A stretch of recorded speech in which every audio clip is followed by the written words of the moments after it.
There's waterfalls that humans have never seen before. There's caves that people have never set foot in. And there's rivers that no one have ever paddled. That's kind of like my driving ambition, is to go to those places and see what's out there firsthand.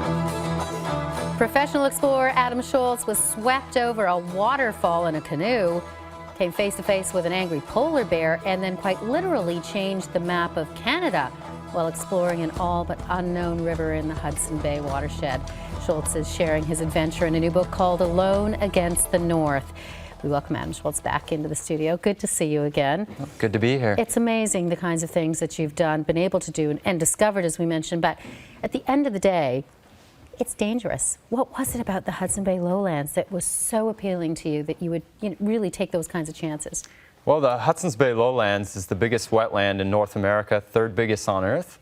Not exactly what most people picture when they think of majestic Canadian wilderness, but it's said to have the highest concentration of blood-sucking insects in the entire world. Not to mention a lot of bears. There's a lot of polar bears in the northern reaches on the southern coast of Hudson's Bay, but I mean, it's a place that most Canadians have never even heard of before. It was largely passed over by earlier explorers, and I just find it totally fascinating, so that's why I keep going back year in and year out.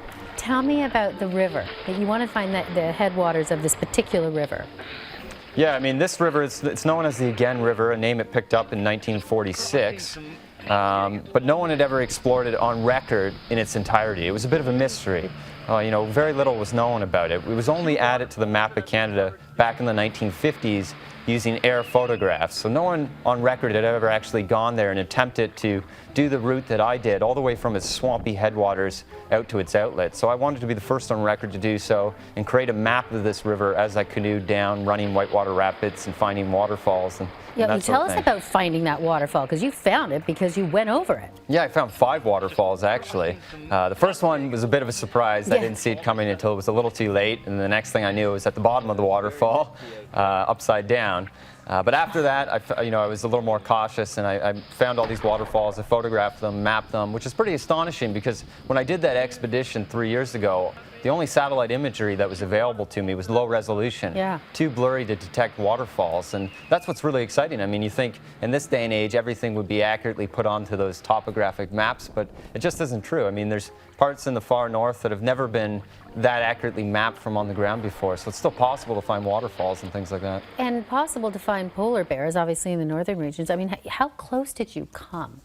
Well, I've crossed paths with a lot of different bears in my career as an explorer. But polar bears are... Yeah, the closest polar bear, one that looked like it wanted to have me for lunch, it came to within about 30 or 40 feet of me. What did you do? Well, I tried to scare it off, but that wasn't very successful. I mean, black bear or grizzly bear, you can often just intimidate them and scare them away by yelling at them, but polar bears really are the top of the food chain. They don't have much fear. Well, yeah, they pretty much look upon you as a food source, right? So the last thing I would ever want to do in my life is harm a polar bear. I'm a huge animal lover. It's part of the reason why I do this, getting to see caribou or polar bear out in their natural habitat. But it got to the point where me, the biggest animal lover on the planet, actually had a shotgun loaded, safety off, looking down the barrel. But I told myself, I kind of made a resolution that I would never actually fire on a polar bear until it was literally a matter of life and death. So I knew if that bear charged, it could be on top of me in a blink of an eye. And it got to the point where it was just growling at me. But beyond that, if you want to know the full story, you're going to have to read Alone Against the North. Yes, exactly. It takes my breath away just even reading through some of your adventures. And yes, it is absolutely stunningly beautiful to see, the camera work that the pictures that you were able to capture. Thank you for coming in and sharing your story with us. Oh, thanks for having me. You'll find Alone Against the North on our iBooks page. Head to itunes.com/CanadaAM.